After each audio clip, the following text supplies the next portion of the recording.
pengembangan ERP. Nah, tiga hal ini yang biasanya disepelekan oleh pengembang IT gitu, yang memicu resiko kegagalan. Ya, kita bahas nih ya satu-satu. Yang pertama, on-premise ERP. Ya, on-premise ERP itu bahwasanya implementasinya ini harus bahwa perusahaan harus memiliki perangkat keras misalnya server, komputer, ya, memiliki perangkat keras sendiri gitu. Jadi kalau dari on-premise ERP ini perusahaan dituntut memiliki perangkat keras sendiri seperti server, hardware, ya, yang dimiliki oleh perusahaan sendiri. Ya, sehingga mau nggak mau dia mengeluarkan biaya pemeliharaan yang lebih banyak, yang lebih besar. Kalau misalnya perusahaan menerapkan on-premise ERP, jadi perusahaan dituntut harus memiliki perangkat sendiri, server sendiri, alat-alat sendiri. Tapi resikonya biaya pemeliharaannya bengkak karena ditanggung sendiri. Orang barang-barang sendiri, ya biaya pemeliharaannya dikeluarkan sendiri toh. Intinya gitu. Ya. Tapi keuntungannya kalau misalnya perusahaan menerapkan on-premise ERP adalah perusahaan lebih fleksibel dalam menangani ya sistem ERP-nya sendiri, karena milik sendiri. Jadi lebih leluasa dalam menghandle si ERP ini. Orang milik sendiri kok, orang punya saya sendiri kok, ya suka-suka saya lah. Kira-kira seperti itu. Itu yang on-premise ERP. Punya sendiri, tapi biaya pemeliharaannya ya ditanggung sendiri. Dan biasanya biaya pemeliharaan sistem atau komponen tersebut yang nggak murah, nggak kecil. Ya, itu on-premise ERP. Lalu pengembangan yang kedua yang biasa digunakan perusahaan ada cloud ERP. Pasti beda lah sama on-premise. Ya, ini cloud ERP. Cloud ERP itu perusahaan tidak mengharuskan memiliki infrastruktur, ya. Tidak harus memiliki komponen-komponen yang untuk menyimpan data mereka. Ya. Kebalikannya sih on-premise ERP. Lalu datanya disimpan di mana? Data mereka ya disimpan di cloud. Kan mereka nggak punya server, nggak punya piranti berat, nggak punya peralatan. Tapi data dasar mereka disimpan di cloud, ya. Cloud disimpan di cloud, ya, atau di internet, ya. Karena semua data perusahaan tersebut disimpan dalam cloud atau koneksi internet. Biaya investasi atau biaya cloud internet itu lebih murah daripada biaya pemeliharaan si on-premise ERP ini.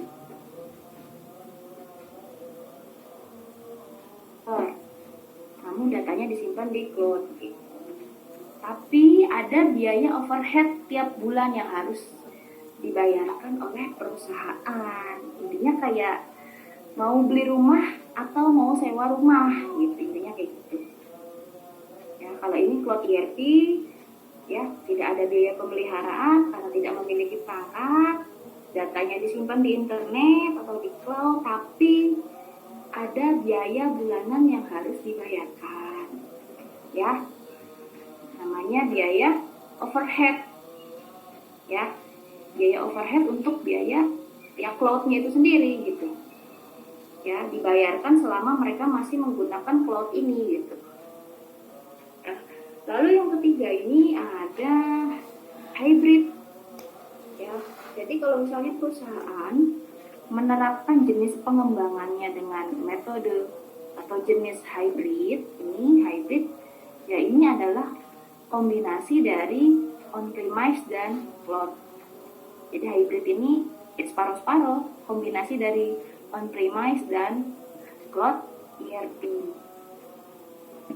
ya. Jadi si hybrid ini memungkinkan bahwa perusahaan kita itu menjalankan perangkat lunak tetap di bawah kendali mereka sendiri. Ya, jadi punya alat sendiri iya, menggunakan cloud ya iya, tapi tetap menghandle perusahaan sendiri, secara sendiri.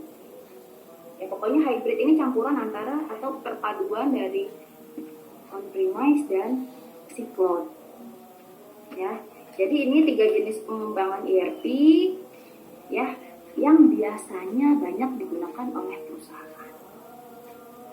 Ya, jadi perusahaan biasanya memilih on-premise atau biasanya hanya memilih cloud atau bahkan keduanya. Kalau misalnya dia pilih on-premise dan cloud, berarti kita menyebutnya dengan hybrid ERP. Ya.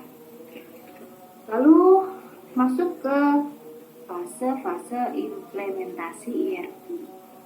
Ya, atau siklus dalam pengimplementasian ERP. Yang pertama ada fase inisiasi atau fase perencanaan. Ya, fase inisiasi kita bilang atau kita mudahnya namanya fase perencanaan. Ya, jadi berupa perencanaan strategis ya di awal sebelum pembuatan sistem ya. Lalu yang kedua itu ada fase evaluasi ya, fase evaluasi. Jadi setelah fase inisiasi atau mode perencanaan strategis ya, kita masuk ke proses bisnis atau fase evaluasi. Fase evaluasi ini meliputi proses bisnis ya, menganalisis segala kebutuhan, mengevaluasi berbagai alternatif, plan ABC gitu ya di dalam suatu sistem. Lalu setelah fase inisiasi lanjut masuk ke fase evaluasi, lalu kita seleksi. Ya, ada tahapan namanya tahapan seleksi. Ya, tahapan seleksi. Apa yang diseleksi? Ya, potensi alternatif atau peluang-peluang dari dari suatu proyek gitu. Saya bilang proyek. Ya. Jadi nggak semuanya perencanaan, nggak semuanya strategi, nggak semuanya proses bisnis akan kita makan gitu. Nggak akan kita terapkan. Ya. Jadi ada namanya fase seleksi, kita seleksi lagi gitu ya. Lalu setelah melewati fase seleksi masuk ke fase modifikasi ya, masuk ke fase modifikasi.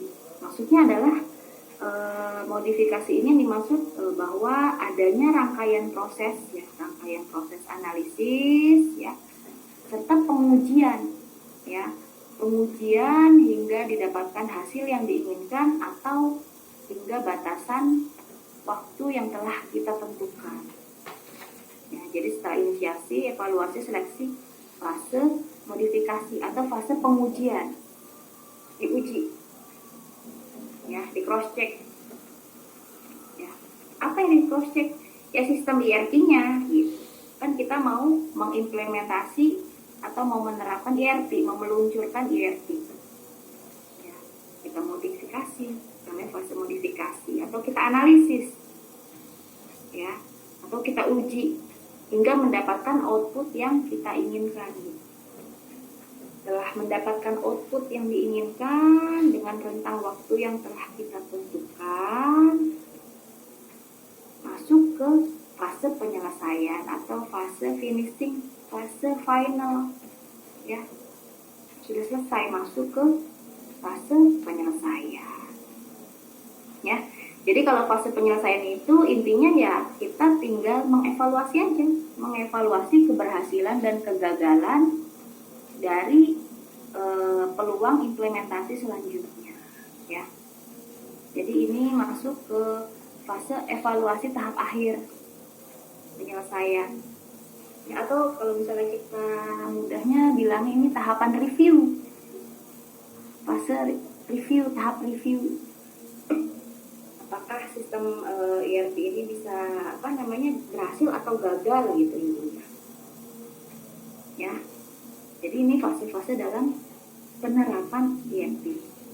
Ya, fase inisiasi atau perencanaan atau merencanakan rencana strategis, ya, lalu masuk ke fase evaluasi, ya, lalu diseleksi, lalu fase modifikasi, pengujian atau fase analisa, ya, yang terakhir fase penyelesaian atau di review, fase review, ya.